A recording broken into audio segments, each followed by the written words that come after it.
cream cones. Yep, all built up and safe and all.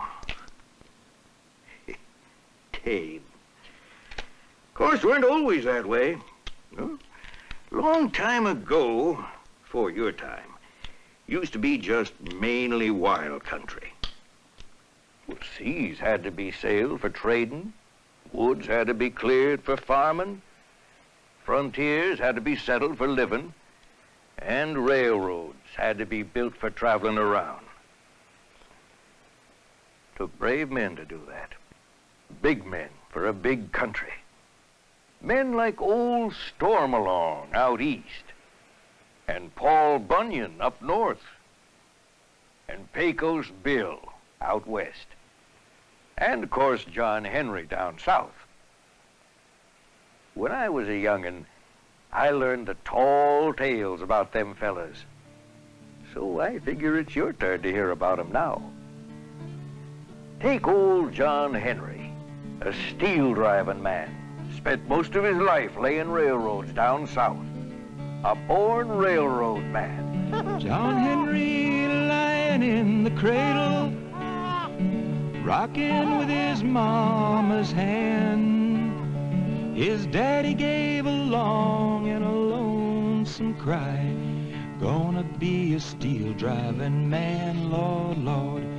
Gonna be a steel-driving man. He was right, too. Yes, sir, when John Henry growed full up, he was the best steel driver in the land.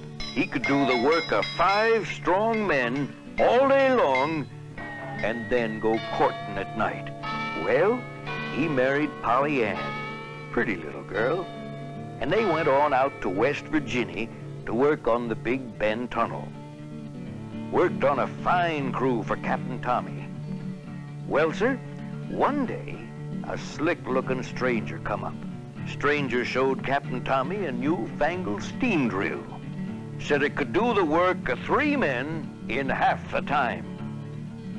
Old Captain figured he didn't need no machine. He had John Henry. Stranger said, "Any man beat my drill, I'll give it to you free. Elsewise, you buy it." John Henry said to his captain, "Well, a man ain't nothing but a man, and before I let your steam drill beat me down, I'll die with the hammer in my hand, Lord, Lord, I'll die with the hammer in my hand."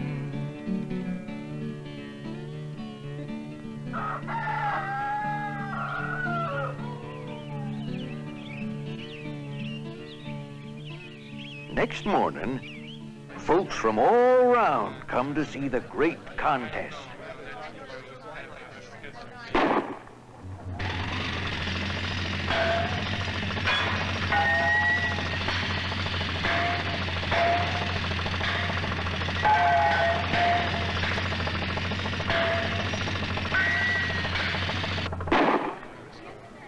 Steam drill drove 10 feet.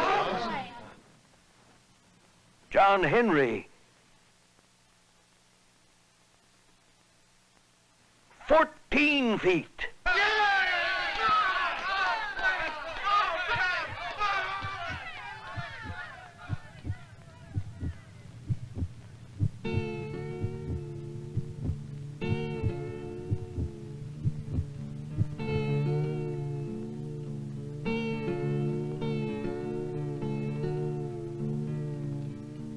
They took John Henry to the graveyard. They buried him in the sand. And every locomotive come roaring by says, "There lies a steel-driving man, Lord, Lord. There lies a steel-driving man." Before John Henry's time, there was another fella helping to build up America. Lived up east, round Boston. Old Stormalong. Now there was a sailor. A bigger sailor you'll never meet. Alfred Bulltop Stormalong. Old Stormy was a fine old man. Timmy way, oh, Stormalong. Old Stormy was a fine old man.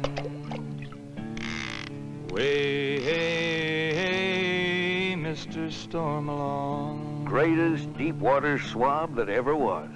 And you can lay to that. Signed on the courser. Biggest and finest ship that ever set sail. The story I remember best, the one about the Black Cliffs of Dover. That's the time old Stormalong and the courser ran smack into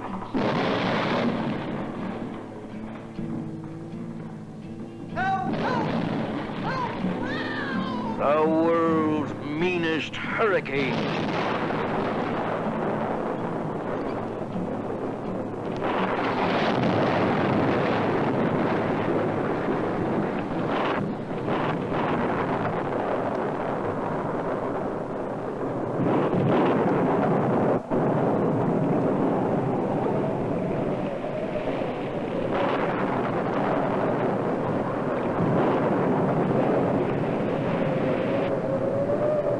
Things cleared up next morning.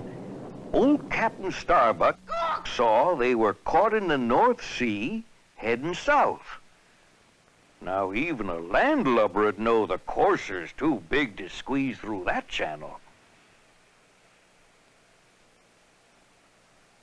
Didn't bother old Stormalong none, though. He calculated she'd have at least an inch to spare. Just to be sure, he ordered all hands topside to soak up the sides so she'd slide through easy-like. Well, sir, she squeaked and she creaked, and all the soap on the starboard side scraped off on them black cliffs. Old Stormy got her through all right. Of course, today we call them the White Cliffs of Dover. Of all the sailors, he was the best. To me way, oh, Stormalong. Oh, Stormy's dead and gone to rest. Way, hey, hey, Mr. Stormalong. Yes, sir, old Stormalong was a big fella. Mighty big fella. Kind of reminds me of another big fella. Lived up in the North Woods, named Paul Bunyan. Now there was a big man. 97 axe handles from hip to hip. Best lumberjack that ever lived. Why, he was so good, he could jump on a log floating downriver, spin it so fast the bark could come off, and then run to shore on the bubbles. Paul Bunyan, he looked like his head touched the sky. His blue ox called Babe was 11 feet high. Paul helped the sun rise when it came up too slow, and he'd cut down a forest of trees with one blow. Well, sir, Paul lived back in the times most of America's just woods. Country needed clearing, and Paul Bunyan done most of it, one way or another. Fact is, Paul had a hand in changing the face of most of this country. Like the time he dug the Great Lakes just so Babe would have enough drinking water. It's account of Babe, actually, we got the Mississippi River today. It happened one time Paul was hauling a little water from one lake to the other. Paul saved the day, though, by digging a trough to drain the water. Well, sir, that trough become the Mississippi River. And the dirt tossed to the side become the Appalachian Mountains. Paul ended his working when Babe up and died. He lived in a tent that was made from Babe's hide. He spent his time smoking and dreaming away of Babe and himself in the woods every day. Hooray, hooray, hooray for Paul, the greatest lumberjack of all, who made the trees of the Northwoods fall. Finest lumberjack that ever lived. Now, while Paul was busy up north clearing them woods, there was another critter out west settling the frontier. Pecos Bill. Old Bill could outrun, outjump, outshoot, outdrink, and outfight any man on both sides of the Pecos River.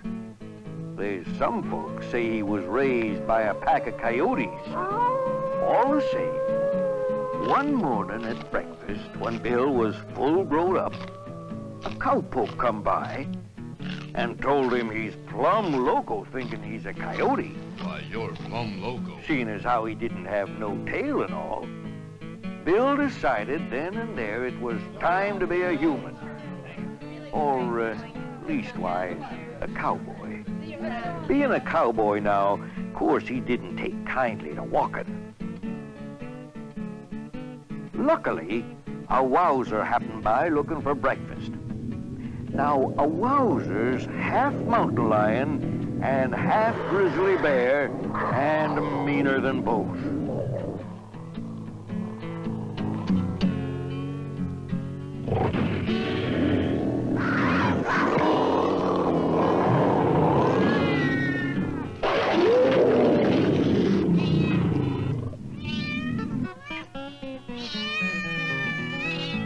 Old Pecos Bill taught cowhands everything they know. Excellent. Keep up the good work. Fine riding. Delightful. Take care. Like, open it up proper.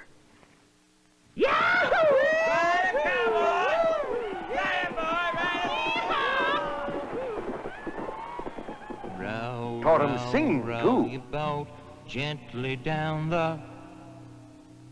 Oh, bury me not on the Bill low taught 'em just prairie. about everything. Like fancy lassoing. Except old Bill used a sidewinder instead of rope. Shoot, I remember one time he even lassoed a cyclone passing by.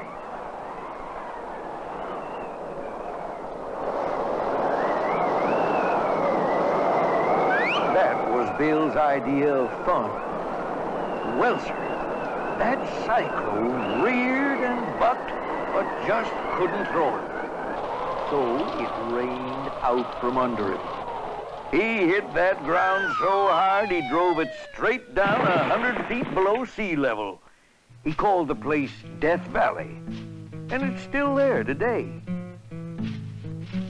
Most of the old-timers will tell you Pecos Bill's dead and gone. They figure first time he saw an Easterner all dressed up in one of them mail-order cowboy outfits, he just laughed himself to death. Ain't true. Though he did quit being a human. Well, there you are. Pecos Bill, king of the cowboys. Paul Bunyan, greatest lumberjack that ever lived. Stormalong, the sailor's sailor. And old John Henry, a steel-driving man. Yes, sir, they built America. Them and lots of other plain, ordinary folks back in the old days. Before spaceships and skyscrapers and ice cream cones.